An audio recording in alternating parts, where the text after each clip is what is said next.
இல்லை இந்த மார்க்கம் வந்திருக்கு, இந்த ஆசனம் வர்றது பாக்கியம்மா, அந்த புக்கை வாங்கி படிங்க. நான் என்ன சொல்கிறேன்னா, இது தப்பும் பாதேவன் இல்லை. மேலே குளிக்கிறீங்க, உள்ளத்து சுத்தமாகணும்னா தியானம், வேறு ஒன்றும் இல்லை. இது மாதிரி கலர் போட்டுகிட்டே இருக்கலாம். ஆனால் 2 கண்டிஷன் மட்டும்தான். போதைப் பொருள் யூஸ் பண்ணக்கூடாது, மாமசம் வைக்கலாம், 2 மட்டும் யூஸ் பண்ணக்கூடாது. கிறிஸ்டின் இருக்கட்டும், ஹிந்து இருக்கோ, முஸ்லீமாக இருக்கோ, ஏதாவது முஸ்லீம்ஸ் இருக்காங்களா, அவங்க என்ன சொல்லியிருக்காங்க குருநாதர் நபிகள் நாயகம் தெரியுமா? முதல்ல முன்னே நீ தெரிஞ்சுக்க, ஆத்மா இந்த குரான் உள்ள ஊது சொன்னாங்க. நம்ம சிதர் ஊது சங்கே சொன்னாங்க. இயேசு வந்து பரசுத்த ஆவி கொண்டு ஜெபம் பண்ண சொன்னாங்க. புரியுங்களா? அப்போது உள்ளதை ஜெபம் பண்ணணும். வெளியிலவே கடவுளே பிதாவே அது சொன்ன வேலைக்கு ஆகுமா? ஒரு பொருள் உள்ளே வச்சுருக்கீங்க, தலை அடித்தா வெளியே கிடைக்குமா? சாமி கும்பிட்றது, ஜெபம் பண்ணுறது, இதெல்லாம் வெளியில் தான் பண்ணுறீங்க. நீங்கள் உள்ளே என்ன பண்ணுறீங்க? உக்காந்தீங்கன்னா எப்படி செய்யணும் சித்தர் சொல்லியிருக்காங்க. தூக்க நிலை, தூங்கும்போது எப்படி இருக்கீங்க அதை வெளியில் செய்யணும். தூங்காமே தூங்கும், அந்த மாதிரி பயிற்சி. இது பிரம்ம வித்தை. அந்த காலத்தில் ஆயிரக்கணக்கில் சீடத்தில் இருந்த ஒரு சீடருக்கு மட்டும் கொடுப்பாங்க. அவர் சமாதி ஆகும்போது இனி ஒருத்தர் தான் கொடுப்பார். அதே மாதிரி இயேசு சொல்லியிருப்பார், செத்து போனவங்களாம் எந்திரிச்சு வர போகிறாங்க. ஆனால் நம்ம சித்தர் என்ன சொன்னார், உயிர் இருந்த செத்தவங்க தான் வருவா அப்படின்னா. இப்போ உயிர் இருந்த சாவுறது எப்படி? உயிர் இருந்தால் இந்த மூச்சு வெளியில் போயிட்டா செத்து போயிட்டா, பின்னமாயிட்டா. பயிற்சி பண்ணால் உள்ளே அடங்கும். அதுதான்.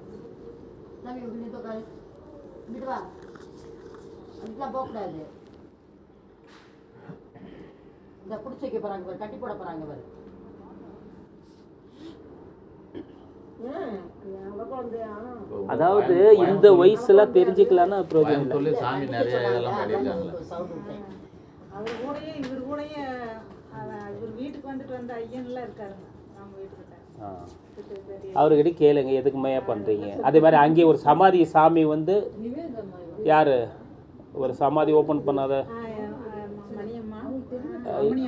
அம்னியம்மா இல்லை, இது ஒருத்தர் நீலாம்பூர். அதாவது சாமி மலேசியா போனார்.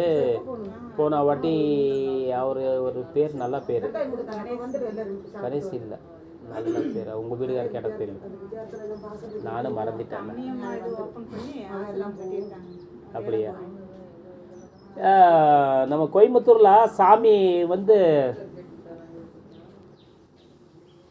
மலேசியாவில் வந்து சமாதி திறந்து, அவர் பேர் என்ன? சாமையா.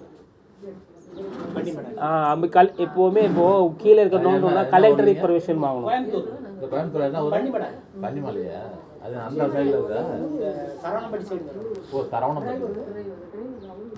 அப்போது அவர் சாமி மலேசியா வந்தா வாட்டி கலெக்டர் போயிருக்காரு. கலெக்டர் போய் சொல்லியிருக்காங்க, இந்த மாதிரி சமாதி திறக்கணும், பர்மிஷன் கொடுக்கலன்னா நான் எந்திரிச்சு வர சொல்லிடுவேன் அப்படின்னு சொன்னார். அந்த கஷ்டங்கள் உங்களுக்கு தான் அப்படின்னாரு. அப்போது பர்மிஷன் ஆகி கலெக்டரில் வந்து போலீஸெல்லாம் வந்து ஓப்பன் பண்ணி, அப்புறம் தலை ஏதோ சாந்திருந்துச்சு, இல்லை சரியாக உட்கார வச்சு அதை சமாதி சரி பண்ணி, என்னடா அதுக்குள்ளே அவசரப்படனா அப்படின்னு சொல்லியிருக்காரு. அந்த நேரத்தில் கண்ணில் தண்ணி வந்திருக்கு அவருக்கு. சமாதி வச்சு ஒரு மாதத்துக்கு மேலே ஆயிருக்கும்னு நினைக்கிறேன். 6 மாதம் 6 மாதம்.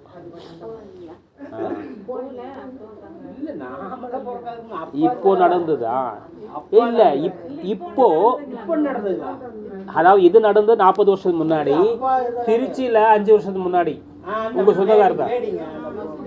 சுடுகாட்டில் வந்து பார்த்தீங்களா? அதுவுமே இங்கே சேலத்தில் ஒரு சமாதி என்ன பண்ணாங்க, ஒரு வருஷம் 1.5 வருஷம் கட்டு விட்டுட்டாங்க. அப்புறம் மணியானாக்கு வேலையெல்லாம் நான் கூப்பிட்டேன். மணியானா வந்தார். இந்த பக்கம் அவர் ஹரி கூப்பிட்டு ஓப்பன் பண்ணி பார்த்தா உடம்பு அப்படியே இருக்குது. உடம்பு அப்படியே இருக்குமா, 1.5 வருஷம் சுடுகாட்டில் சொன்னாங்க, இப்படியா இப்படி இருக்குது அப்படின்னு. அப்போ அந்த உயிர் உள்ளே இருக்கவங்க தான், ஜீவன் உள்ளே இருந்தால் தான். ஜீவன்னா அதுதான், உயிர்னா அதுதான், மூச்சுன்னா அதுதான், பரசுத்த ஆவின்னா இதுக்கு தான் நல்லா பேர். 1.5 வருஷம் கழிச்சு உடம்பு அப்படியே இருக்குது சேலத்தில். அதாவது அவர் மேலே ஸ்லாப் போட்ட கட்டில் சுடுகாட்டில் எரிக்கிறதுக்காக கட்டணும்னு சொல்லி எல்லாம் ஒடிச்சு போட்டாங்க. நாங்கள் போய் பார்க்க போகிறோம், அது ஓப்பன் ஆகிருக்கு. என்ன ஓப்பன் பண்ணியிருக்கேன்னு சொன்னால், ஜிபி கட்டி கேட்டோம். அப்போ சீனிவாசன் இருந்தார். ஏன்னா ஜீவ சமாதி திறக்கக்கூடாது. அவங்க ஜீவ சமாதியில் இருக்கிறவங்க கண்ணை திறந்து பார்த்தா முன்னாடி கூட சாம்பல் ஆயிடும். இது சித்தர் ரெக்கார்டெல்லாம் எழுதி வச்சுருக்காங்க. பார்க்கக்கூடாது, திறக்கவும் கூடாது. அது பெரிய குருநாதர் சாமி மாதிரி ஆள் இருக்கவங்க தான் திறக்குப்போம்.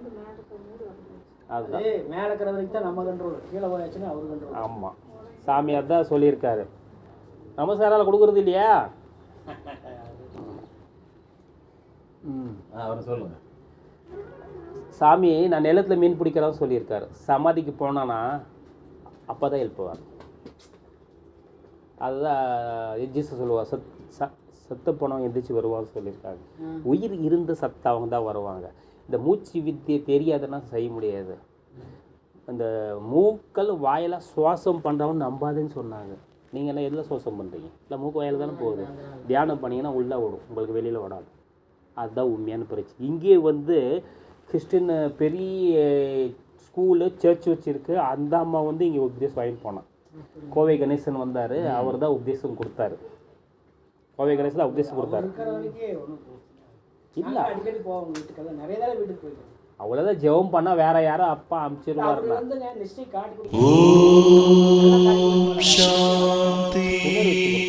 அது உண்மையான உலக சாந்தி உலக நன்றிதான்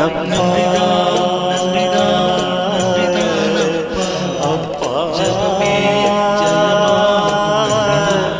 அப்பா